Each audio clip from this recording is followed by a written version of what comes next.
tolega akkami nagaa fayyaa nagaa keessanii fayyaa keessanii isin jecha ammallee aappii tokko qabadheen isin hidhaadhe aappiin kunis maali yoo jettan akkaataa yuutuubaroota keenya ijoolleen yuutuub daleeydan takki kan yuutuub banachuuf deemtanillee haa ta'u akkaataa yuutuub keessa miidhagina isaa takki immoo dhimma waan dalaguuf deemtanii san akka odoo yuutuub kee gadi hin banne viidiyoo san gubbatti dhimmi ati itti dalaguuf deemtu san mul'atee namnillee itti gammadee waan san laaluudhaaf hawwii godhatee keessa bu'ee laaluuf mee akkamitti miidhagsuu dandeenya miidhagina isaa miidhagina yuutuub keenyaatii fi ammallee akkamitti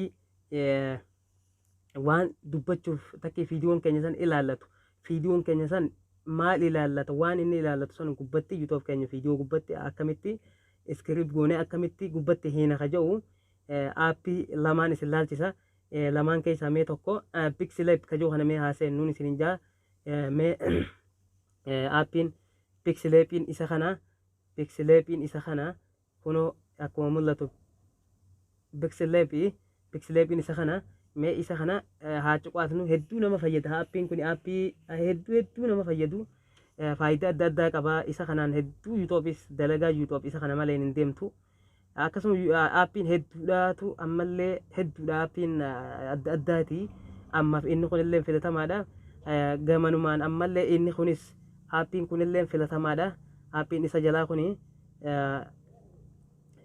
pixi aarti kayyoo kunillee aappii hedduu filatamaadha isa kanaas itti deebinee ilaalla amma mee gamanumaan pixilab itti deebinaa jechuudha inni kuni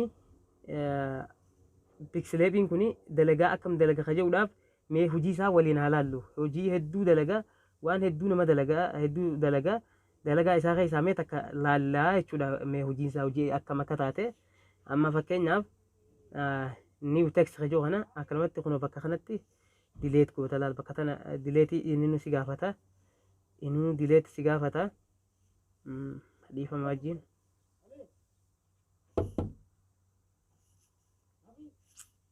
inni nu si gaafata laal dileet si gaafata dileetiin isa sanii new text kajoo kana asumaan dileet goonaa jechuudha amma dileet goone lafti kana nuu banamti gaafa lafti nuu banamte yoonii fi jawaala keessan keessaa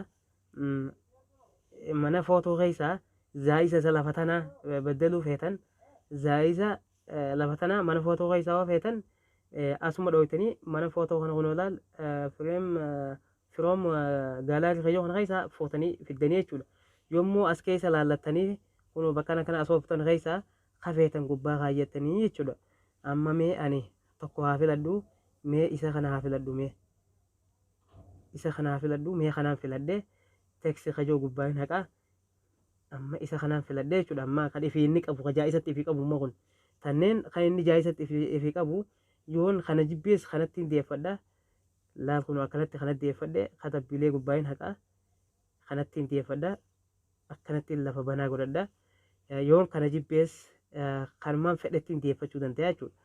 Amma hoggaan akkanatti fidee maal finna maal godhuuf deemna wanni godhuuf deemnu dhimma waan viidiyoon kee dubbatu waan dhimma viidiyoon kee agarsiisu sana waan viidiyoo san gubbaa kaa'uuf deemnu dalaynaa jechuudha. Inni san isa kam yoo ta'an mee nafaan bu'aa amma mallattoo dhiifama wajjin mallattoo ida'uu tana ilaanne mul'atti gama gubbaatti jeetii yaada mallattoo ida'uu tana xuuxanii jechuudha. Mallattoo ida'uu tana hogga xuuxan waa hedduu sii gabbaasti amma laale mallattoon ida'uun san kunoo isa san ilaal ni mul'atti jee yaada mallattoo ida'uu san naa gaccuqaas ta'a jechuudha baleessa xiyyaa asumaan akka godhan sanis godhaa laayik sheeris godhaa ida'uu tana gisi gaxxuune akkana nuu fida teeksii fida korranti daataa fida akkasumatti shaappisii akkasumatti firoom gaalaarii kajoo kana filannaa jechuudha amma isa kana filannaa jechuudha.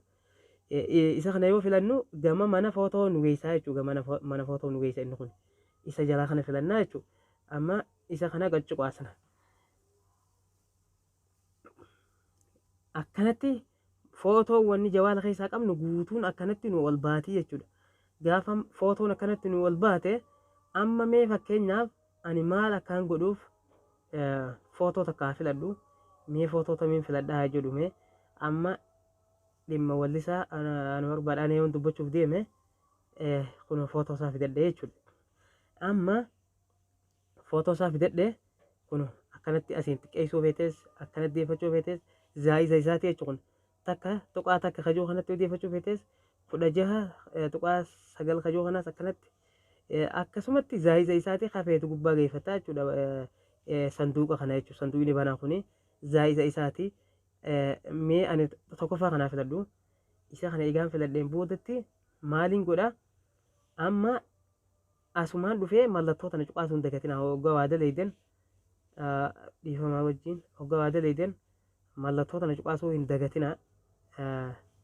Mallattoon isa kana laal mallattoon raayiti kajoo kana isuma kana gabaabumatti cuqaastaa jechuun akkanatti cuqaasna. Hoggaa cuqaasne footoon amma wallisaa beekamaa jaalatamaa ana barbadaane istiidiyoo keessatti istiidiyootti dalage kun akkanatti footoon isaa nu ol baate jechuudha.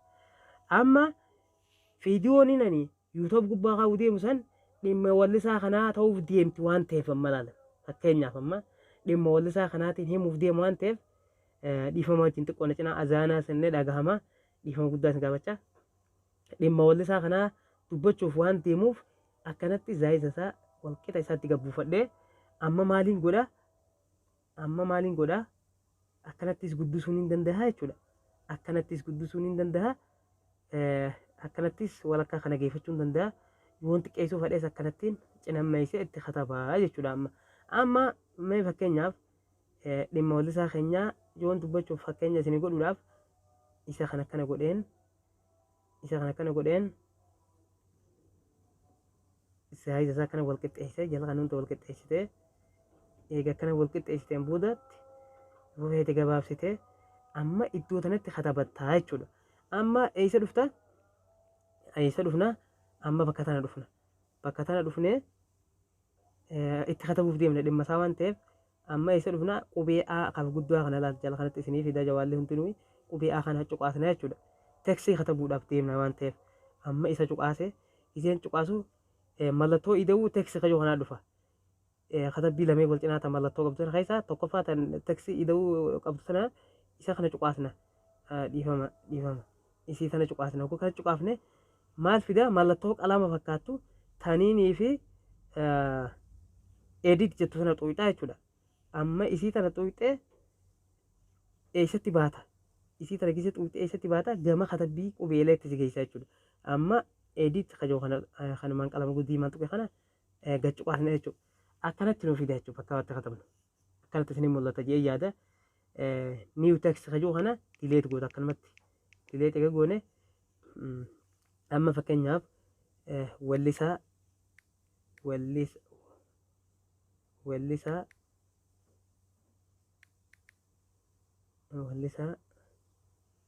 takkii artist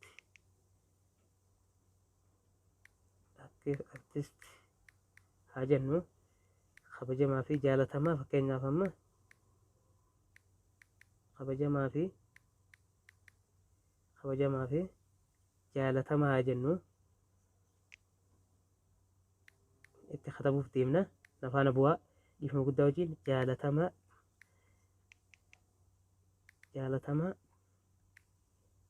amma ana barbadaanee haa jennu mee ana barbadaanee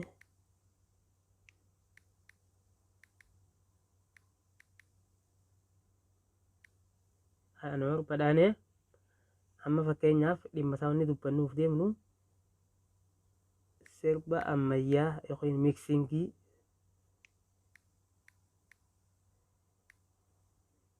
ammayyaa miksingii namatti tolu qabatee nuuf dhufe haa jennu mee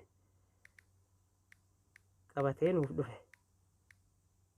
dhufaa jira yookaanis amma akkana jennu mee amma maal jettaniin amma kanzil jaa ookee jaa yoon feene kanzil yoo feete immoo ookee taan amma katabbiin tun dhufte moo hin dhufne katabbii tanaatu akkasitti waan inni katabe asinnaa gabbuutii jechuudha. Katabbii tan amma mataa isaa gubbaa kaa'uu yoo feetes as keessa yoo akkanattiin dalga ol kaa'ettees amma fakkeenyaaf akkanattiin dalga ol deebisaa yoo jettees akkanas wal qixxeeffatteeti gubbaa kaayyatta akkanatti namni haa ol dubbisuu yoo jetteesi ni dandeessa mala keeti jechuu fedheeti. Ammallee ammaas katabbii tana akkanattiin gabaabsee akkana fuula isaatti maxxansee kaayyachuu fedhaa yoo jetteesi kunoo laal takki isa jala kanaan kaayyachuu fedha yoo jetteesi kunoo akkanattis gabaabsuu dandeessa dhimma isaa akkanattis katabuu dandeessa jechuudha.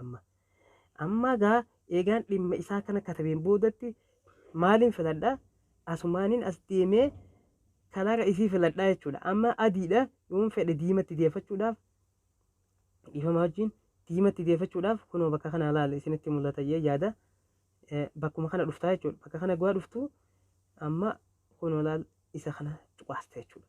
Diimatti deeffachuudhaaf kafeetti deeffachuudhaaf isumaan qalamaan tuqe kana cuqaasna akkanatti nu ol baha jechuudha. Amma fakkeenyaaf diimatti deeffadhaa jennu amma diimatti deebi'anaaf amma kanattis deeffachuu danda'a.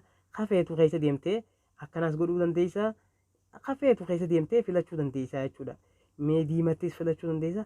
Kafeetetti akkana keessa deemtee kan itti amante kasitti toletti hidhachuu dandeessa jechuudha. Amma gaafa akkana goone boodatti maal goona?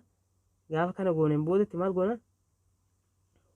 Amma mee kan mul'atu isa kana mee isa kanaa goonu amma ni mul'ata jee yaada. Gaafa eega kana gooneen boodatti maal goona? Raayitii jennaan jechuudha. Numan dhiisnu isa kana godhu akkana goona. Eega akkana gooneen boodatti amma yoo dalgatti feetes akka feetes mataa gubbattis katabuu dandeessa asittis katabuu dandeessa jechuudha. Amma fakkeenyaaf eega akkana gooneen booda wammata kan fadhu wanni inni fadhu lama deebitee bakka tana keessatti qubee akka feetettu kaayyachuudhaaf. Amma kunoo mala amma bakka tana dhufta firoontii tana dhufta jechuudha. Amma isa kana dhiifama azaanalleedha. Dhiifama guddaa isa gaafachaa mana bakka kana dhufna jechuudha. Qubee A guddaa fi B xiqqaa cinaa ta'u kana dhufnee cuqaasna jechuudha. Oguu kana cuqaasnee katabbii san bifa feetetti deeffachuudhaaf bifa feetetti isii akka deeffachuu feete kunoo akkana goota jechuudha. Akkanas godhuu dandeessa. Kafeetu keessa deemtee qubee kana jajallisuus feenaan akkana goota jechuudha. Akkana goota. Akkanatti jajallisuu feenaan oguu kanatti dalaydeen boodatti eega kana gooteen boodatti amma eega kana gooneen boodatti qubeen tun asitti nu baatee jechuudha. Amma qubeen tun immoo mul'atte jee yaada artistii kabajamaa fi jaalatamaa jetti jechuudha. Namuu dubbisuu danda'a jechuudha. Eeganaan booda maal goona? Bakka kana dhufnee ilaala mallattoo tana dhufnee akka hin daganne mallattoo tana dhufneeti seef goona jechuudha. Mallattoo akka sanduuqaa kana dhooyna jechuudha. Oguu dhooynu akka nu fida. Seef hajalaa kana kutti goota jechuudha. Seef as miseechi kana jiru kanatti oguu kana sii dhufe amma deeffalti kajoo kana deeffaltii kana gadhooyta. Deeffaltii kana gisee gadhooytu akkana sii dhufa kostoom minaamin jaa ati feeri haayiti maaytaan kan gatii kan kadhumaatti kaana san goota jechuudha. Eeganaa maal goota? Seeftuu gaalaarii goota jechuudha. Seef godhatte. Amma seeftee jechuudha. Mooniin amma katabisan seeftee amma kun olaal seeftee jechuudha. Gama feetettis deebisuu dandeessa. As gubbaa kaa'uu dandeessa. Gamana kaa'uu dandeessa. Akka feetetti akkasitti tolutti dalaguu dandeessa jechuudha isa kana. Eega akkas gooneen booda keessaa baana. Gabaabumatti keessaa baana. Oguu keessaa baanu mana footoo dhayna yaane. Amma mana footoo dhaynaa jechuudha. Kun olaal mana footoo keessatti katabbiin san naa gabbuutee wanni nan dalage san mana footoo keessatti kun naa gabbuutee jechuudha. Amma maal jettu kun asitti naa gabbuutee footoon obboleessa keenyaatii fi wanni gubbatti katabee naa gabbuutee jechuudha. Amma kana isaan keessaa qaxxisumaan deemee as dhufaa jechuudha. Yaatuub kajoo kana yaatuub kana namuu qabaachuu qabdan. Yaatuub istiidiyoon kun hedduu filatamaadha. Yuutoophii gargaaraa yuutoophii inni kun hedduu isa kanas qabaachuu danda'uu qabdanii isa kanatti gadhooyte jechuudha. Isa kanatti gadhooyte viidiyoon ta'e hundi asitti ol baati. Amma dhimma obboleessa keenyaa san akkanatti gattuqa amma kanatti dhimma obboleessa keenyaatti viidiyoon tun jechuudha. Amma oggaan kana gattuqee mallattoo qalama fakkaatu san xubichata jidduu mul'atu san lama dammaas gamanatti moggottachee qottee jirti. Isuma san jala deemtee mallattoo qalama fakkaatu sun gadhooyte. Oggaa akkasii gadhooyte akkanatti sii fida jechuudha waan mana footoodha. Amma maal fida jawaalli kun wal dhabeellee hin beeku wal dhabuun oolu jawaalli kiyyammoo kostam custom dambaliyya custom tambaliyya tambalii kana gadhooyna jechuudha. Amma isa kana gisee gadhooyne mana footoo na wal facaasa. Amma obboleessa keenya gubbaa kaa'ee jechuudha bitoo kiyya gubbaa. Fiidiyoo xiyyeetaniin dalagisan gubbaa kunoo laal. Akkana gootee gugisitti gubbaa keessu amma katabbii fi isa waliin akkasitti katabbiin amma jala gakkuttee lafti isaa isaatti qashoodha waan ta'eef kunoo akkanatti naa ol ba'ee jechuudha inni fi katabbiin dhimmi isaa waan inni dubbachuuf deemuuf eega kana gooteen booda seef itti goota jechuudha. Amma seef godhuu waan inni feeneef inshaallah gamanumaan aappii takka immoo fiidiyoo addaa qabannee dhufna.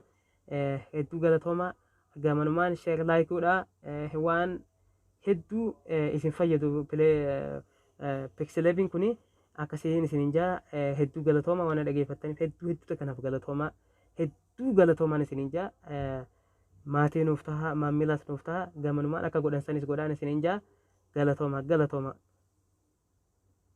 kun amma kanatti keessa baana amma galatooma gaa wanti kun waan hedduu isin fayyadu yaada hedduu kanaaf galatooma.